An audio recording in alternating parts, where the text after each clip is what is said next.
This is the brilliant Defender 90, but this particular version has a twist. Under the bonnet is Land Rover's equally brilliant 5-litre supercharged V8. It's a great combination on paper. Brilliant car meets brilliant engine. Surely then, this package can be nothing other than perfection.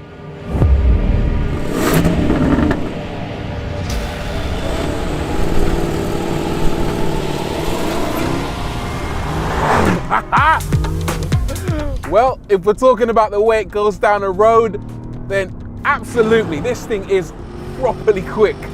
That engine makes a very healthy 525 metric horsepower, and it'll do 0 to 62 in 4.9 seconds. Top speed is a very healthy 149 miles an hour, and there is just so much torque anywhere in the rev range, and that noise, it's just glorious. You marry that monster under the bonnet with the aggressive looks of this next generation Defender, and what you get is pure theatre. It goes like stink, it looks the part, and it sounds like a monster has just eaten a child and now has tummy ache. Now on paper, that might sound like the perfect machine to a lot of people, but for me, well, I'm not so sure.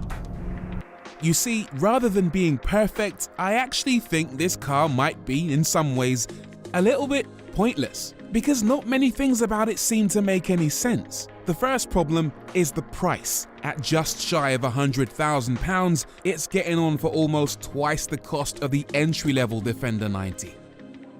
The other problem is practicality. You see, this is an SUV, and in my mind, SUVs are meant to be spacious and easy to live with. This is neither of those things. Have a look at the boot. Big chunky door, tiny boot. It's 231 litres. It's smaller than the boot you get in a Ford Fiesta. You can't get a weekly shop in that. You can't take your family to the airport, not with luggage, not unless you want to do 4 trips. There's a couple of decent bits to do with it. For example, the rear seats fold down nice and easy, and there's a 3-pin power outlet. But apart from that, it is an absolute joke. Ridiculous. The other issue is that because the Defender 90 is a 3-door car, it can be quite difficult to get in and out. Not necessarily the front, because you've got a nice big grab handle to haul yourself up, but if you're a rear passenger, then it's a bit of a faff. It basically involves you pulling this tab, pressing this button, and waiting, and waiting, and waiting. You can't do this manually. It just involves waiting and waiting and waiting while people in the car park stare at you, by the way. And then when there's enough room, you get your kids aboard, you follow them into the back and then do up their seatbelts. There is quite a lot of leg and headroom back there and some USBs, but then the faff begins again when you've got to move the seat back. You've got to press that button and hold it while it makes enough room for you to get in the front, which again just takes up way too much time. I do like the fact there's a nice big sunroof and there's a nice little quarter light up here which lets even more light in. But look at this, these windows don't wind down, which means that if you suffer from claustrophobia or car sickness, then guess what? All that sick is heading straight for the front.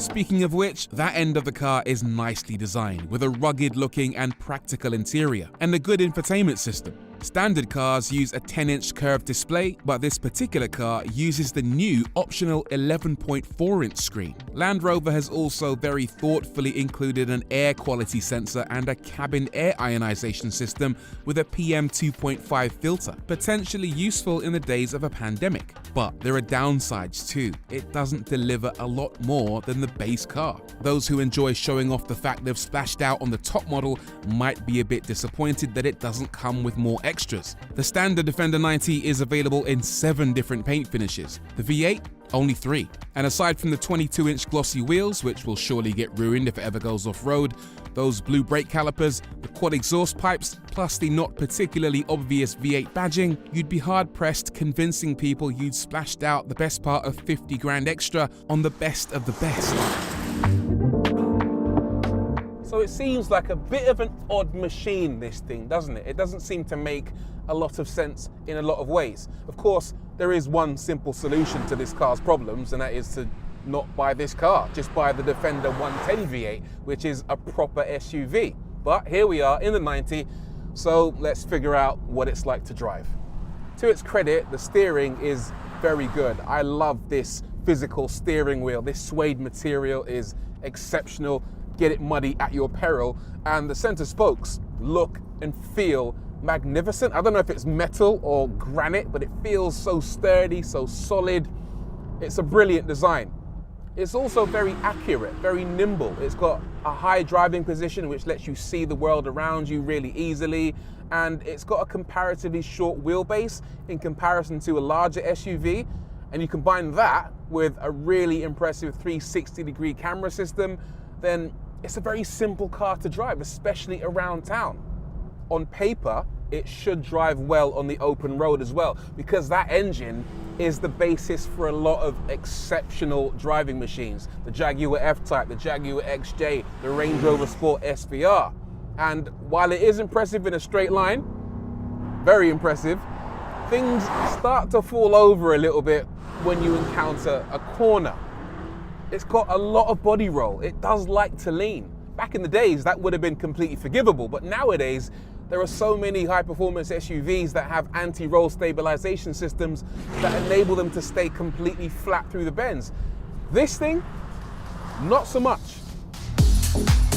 Land Rover says it has unique suspension tuning with bespoke spring and damper rates, plus larger, solid anti-roll bars that try to give it better body control. But trust me, it can still be quite alarming in the corners. There's also a new electronic rear diff and a dynamic mode that sharpens the throttle and dials back the stability control systems so you can actually slide it around on loose tarmac, for example. But on the road, this is not a car that instills immediate confidence or rewards you in the bends. Where I think this car works best is if you dial it back a little bit and try and keep in mind that it's not a Range Rover Sport SVR. It's a very fast SUV in a straight line. Once you do that, then you start to really appreciate what this car is all about. The ride is reasonably smooth. I mean, it's a little bit on the fidgety side because it's got 22-inch wheels and they've tried to beef up the suspension as much as possible to give it some ability to handle corners, but generally it's on the right side of comfortable, and the gearbox is phenomenal. It's an 8-speed automatic that almost feels psychic. It always seems to be in the right gear at the right time. Plus, this is the first Defender that comes with flappy paddles. Look, you've got paddle shifters behind the steering wheel. Now that might sound like a bit of a gimmick, but it's not, because it allows you to really hold on to the revs and send the car up towards that red line where you can really hear that V8 sing. You can even hear a little hint of a supercharger whine. On the subject of that noise, actually, is it as good as I've heard from this V8 in the past? Not really, because it's packed to the gills with gas particulate filters that mean it doesn't pop and bang and growl quite as impressively as cars from back in the day that might have used this engine. But I can't lie, it's still a lovely sound.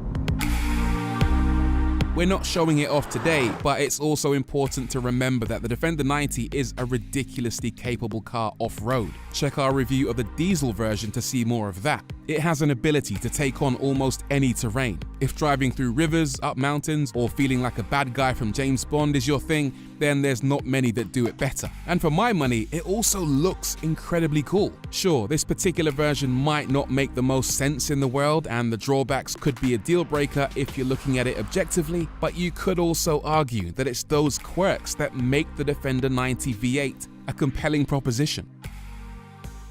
So here's the bottom line. I've sat here and I've given you plenty of very logical reasons why the Defender 90 V8 doesn't make a lot of very logical sense. It's impractical, it doesn't drive as well as a Range Rover Sport SVR, and it costs an absolute fortune, amongst other things.